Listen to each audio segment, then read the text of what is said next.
ចាក្នុងនាមខ្ញុំជាប្រជាពលរដ្ឋនៅក្នុងប្រទេសកម្ពុជាមួយរូបនាងខ្ញុំឃើញ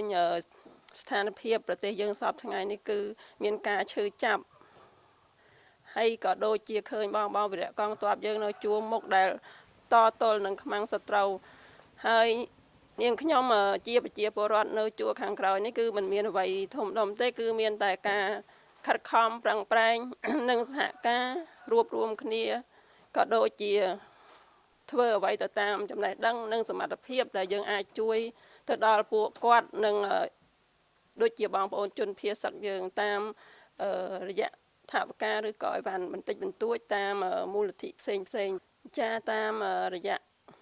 ថ្នាក់ដឹកនាំយើងកន្លងមកគឺខ្ញុំជឿជាក់យ៉ាងមុតមមទៅលើសម្ដេចពុកក៏ដូចជាសម្ដេចបវរធិបតីចាដែលលោកទាំងពីរខិតខំប្រឹងប្រែងរកសន្តិភាពជូនប្រជាពលរដ្ឋយើងទាំងអស់ចាហើយនាងខ្ញុំក៏សូមជូនពរដល់បងវីរៈកងទ័ពក៏ដូចជាប្រមុខដឹកនាំហើយក៏ដូចជាប្រជាជនភៀសសឹកដែលគាត់បានអញ្ជើញមកតាមមូលដ្ឋានចាក៏សូមឲ្យគាត់ជួបតែសេចក្តីសុខសុវត្ថិភាពរួចផុតពីខ្មាំងសត្រូវឈ្លានពានឆាប់ចា